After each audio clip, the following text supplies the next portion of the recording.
Hello students. So today we'll discuss two questions from JEE 2020. ठीक है, जनवरी वाले session में पूछे गए थे। पहला क्वेश्चन है the dipole moment of CCl4, CHCl3 and CH4 are in order. मतलब आपको तीन कंपाउंड्स दे रखे हैं, इनका आपको डाइपोल मोमेंट बताना है। ठीक है, तो बताने से पहले हम बात करते हैं थोड़ी सी कि डाइपोल होता क्या है और डाइपोल मोमेंट क्या होता है और कैसे हम फाइंड करेंगे। तो पहले डाइपोल क्या होता है। Dipole is the polarity generate होती है ड्यू टू इलेक्ट्रोनेगेटिविटी डिफरेंस। ठीक है, इलेक्ट्रोनेगेटिविटी डिफरेंस के कारण जब बॉन्ड्स में पोलैरिटी जनरेट हो जाती है, पोलैरिटी, तो उसी को कहा जाता है डाइपोल। ठीक है, कैसे होती है ये मैं थोड़ा सा बता देता हूँ आपको। सपोज एक एग्जांपल दे रहे हैं हम HCl। ठीक है, HCl मैंने एक कंपाउंड लिया है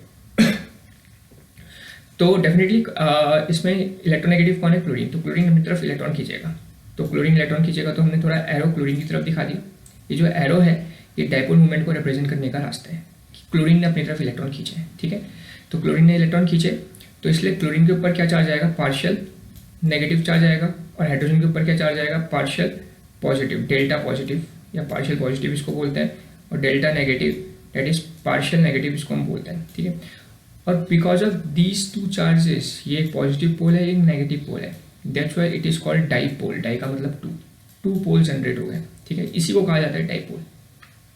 इतनी बात समझ आ गई। नाउ डाइपोल मूवमेंट क्या होता है। तो डाइपोल मूवमेंट क्या होता है, degree of polarity of bonds. मतलब जो ये डाइपोल होगा इसकी कोई ना कोई वैल्यू होगी, तो वैल्यू कितनी होगी वो नापने के लिए जो एक मैथमेटिकल ऑपरेटर का यूज़ करते हैं उसी को हम डाइपोल मूवमेंट बोलते हैं, जिसको म्यू से रिप्रेजेंट करते हैं, degree of polarity of bond. जैसे फॉर एग्जांपल सपोज एक HCl है, एक मेरे पास HF भी हो सकता है ना। तो अगर मुझे बताना है इन दोनों में डाइपोल मूवमेंट ज़्यादा किसका होगा, वैसे तो मैं डायरेक्टली इनमें बता सकता हूँ ज़्यादा किसका होगा, HF का होगा। क्यों, क्योंकि फ्लोरीन ज़्यादा इलेक्ट्रोनेगेटिव है। पर अगर मुझे मैथमेटिकल टर्म में या मैथमेटिकल ऑपरेटर्स में बताना है या फिर कोई और एग्जांपल होगा जहाँ मैं डायरेक्ट देख के नहीं बता पाऊंगा, तो वहाँ पर मैं इस डाइपोल मूवमेंट म्यू का यूज़ करता हूँ। ठीक है, जो बताता है कौन सा बॉन्ड कितना पोलर है। ये बात समझ आ गई। नाउ कंडीशंस देखते हैं जब डाइपोल मूवमेंट जीरो होगा। तो इसके लिए दो कंडीशंस है मेरे पास, पहले मैं कंडीशंस लिख देता हूँ। पहली कंडीशन क्या कहती है कि central atom should have no lone pair of electrons. ठीक है, मतलब जो सेंट्रल एटम है उसके पास कोई लोन पेयर नहीं होना चाहिए, जैसे CH4BH3। एंड सेकेंड कंडीशन है central atom must bonded with the same atoms. ये भी central atom must bonded with the same atoms, मतलब जो सेंट्रल यहाँ पर एटम लिखा होना चाहिए, central atom must bonded with the same atom. जैसे बोरोन इज सेंट्रल एटम, कितने बॉन्ड बना सकता है, तीन, और तीनों की तीनों क्या देखो F दैट इज फ्लोरीन, तो मतलब तीनों की तीनों सेम है, तो that's why central atom must bonded with the same atom. ठीक है, जिसको नहीं पता ये दो कंडीशन नोट कर लें, काफ़ी इंपॉर्टेंट कंडीशन है। इस कंडीशन को जो सेटिस्फाई करेगा उसका डाइपोल मूवमेंट क्या होगा, जीरो होगा। ठीक है, now let's coming to the question. सबसे पहले हमारे पास ये तीन कंपाउंड को मैं ड्रॉ कर देता हूँ।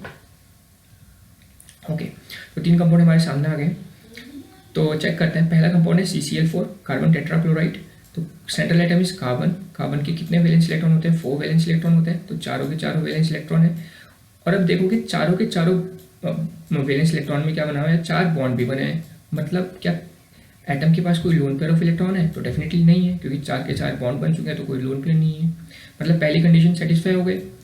और दूसरी कंडीशन क्या बोल रहा है कि central atom must bonded with the same atom. तो जरा देखो चारों के चारों क्लोरीन ही है, मतलब चारों के चारों सेम है, मतलब सेकंड कंडीशन भी सेटिस्फाई हो रही है। तो दैट्स वाई CCl4 का जो डाइपोल मूवमेंट होगा वो क्या होगा, जीरो। ठीक है, सिमिलरली सेकंड कंपाउंड है CH4 मीथेन। देखो इसको सेंट्रल एटम कौन है, कार्बन, तो इसके भी 4 वैलेंस इलेक्ट्रॉन होंगे, 1 2 3 4, और 4 वैलेंस इलेक्ट्रॉन है, चारों के चारों आपको बॉन्ड दिख ही रहे हैं, 1 2 3 4, 4 बॉन्ड बनाया है, मतलब लोन पेयर तो नहीं है। तो पहली कंडीशन सेटिस्फाई हो गई, should not have any lone pair, पहली सेटिस्फाई हो गई है, लोन पेयर तो कोई है नहीं। और दूसरी कंडीशन क्या है कि चारों के चारों एटम्स, नेबरिंग एटम्स सेम होने चाहिए, तो सेम ही दिख रहे हैं चारों के चारों कि आपके हाइड्रोजन है, तो सेकंड कंडीशन भी सेटिस्फाई हो गई, मतलब इसका भी डाइपोल मूवमेंट क्या होगा, जीरो होगा। ये बात समझ आई। Now coming to the third compound CHCl3 that is chloroform. तो देखो सेंट्रल एटम क्या है, कार्बन है आपका, तो 4 वैलेंस इलेक्ट्रॉन है, 4 बॉन्ड बने, मतलब लोन पेयर तो नहीं है, तो मतलब पहली कंडीशन इसमें भी सेटिस्फाई हो रही है। और दूसरी कंडीशन जब चेक करेंगे आप, तो central atom must bonded with same atom, but यहाँ पर सेम नहीं है, 3 क्लोरीन है, पर एक जो है वो है आपका हाइड्रोजन, तो सेम नहीं है, तो मतलब सेकंड कंडीशन इसमें सेटिस्फाई नहीं हो रही है, जिसकी वजह से इसका जो डायपोल मूवमेंट होगा that will not equals to zero, मतलब जीरो नहीं होगा। तो ऑप्शन चेक कर लो, तो मतलब CH4 और CH4 का डायपोल मूवमेंट सेम है, दैट इज जीरो है, और CH3 का नॉट इक्वल्स टू जीरो है, मतलब डेफिनेटली ग्रेटर रहा होगा। तो ऐसा कोई ऑप्शन दिख रहा है आपको? यस, फोर्थ, CH4 और CH4 का सेम एंड CH3 का थोड़ा सा ज़्यादा, that is not equals to zero. ठीक है, now coming to the second question, find the oxidation number of potassium in K2O, K2O2 and KO। तीन आपके पास कंपाउंड्स हैं, इसमें पोटेशियम जो कि किससे रिप्रेजेंट करते हैं, हम K से रिप्रेजेंट करते हैं, उसका आपको ऑक्सीडेशन नंबर निकालना है। ठीक है, तो सबसे पहली बात तो एकदम सिंपल सा क्वेश्चन है, इसमें कुछ भी नहीं करना है। अगर हम बात करें कि आपका you can say that S block का क्वेश्चन है, या फिर आप इसको रिडॉक्स रिएक्शन का भी क्वेश्चन बोल सकते हैं, क्योंकि इसमें कुछ करना ही नहीं है। इसमें देखोगे आप पोटेशियम कौन से ग्रुप से बिलोंग करता है, फर्स्ट ग्रुप से बिलोंग करता है, फर्स्ट ग्रुप से बिलोंग करता है। और हम लोग जानते हैं रिडॉक्स रिएक्शन में आपने एक रूल सुना होगा, फर्स्ट ग्रुप एलिमेंट्स का जो ऑक्सीडेशन नंबर होता है वो क्या होता है, +1, है ना।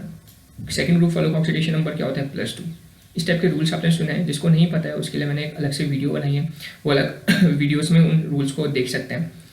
पर यहाँ पर हम देखते हैं पोटेशियम का ऑक्सीडेशन नंबर निकालना इन कंपाउंड्स में, तो डेफिनेटली +1 होगा तीनों में, तो आंसर डायरेक्टली सीधा सीधा हो जाएगा। तो इसके लिए मैंने पॉइंट भी लिख दिया है, group 1 element has +1 oxidation state.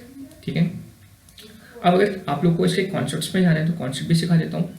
तो यहाँ पर हमारे पास 3 टाइप की ऑक्साइड्स हैं, देखो 3 ऑक्साइड्स हैं, तीनों अलग अलग हैं। पहली जो है दिस इज ऑक्साइड, मतलब इसको हम बोलते हैं पोटेशियम ऑक्साइड। दूसरी है K2O2 पर ऑक्साइड, जिसको हम बोलते हैं पोटेशियम पर oxide. And third is super oxide KO2, that is potassium super oxide. ठीक है, तो होता क्या है, ऑक्साइड्स में जो ऑक्सीजन का ऑक्सीडेशन स्टेट होता है वो कितना होता है, -2।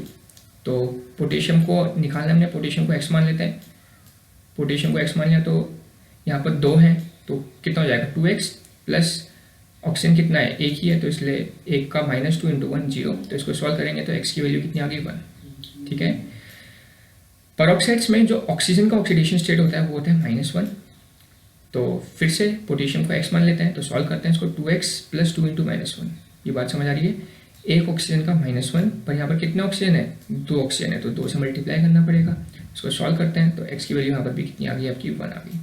लास्ट KO2 सुपर ऑक्साइड्स में जो ऑक्सीजन की ऑक्सीडेशन स्टेट होती है वो होती है -1/2, तो -1/2 होती है। इसकी वजह से इसको भी सॉल्व करेंगे, पोटेशियम को x माना हुआ है हमने, तो x + 2 × -1/2।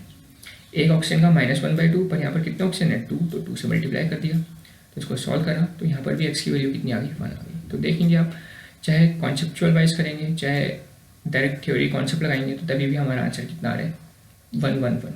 ठीक है, तो ये थे आपके 2 क्वेश्चंस। तो इनमें आपको किसी को भी कोई डाउट हो तो कमेंट सेक्शन में आप कमेंट करिए, और आज के लिए इतना ही रखते हैं। Thank you.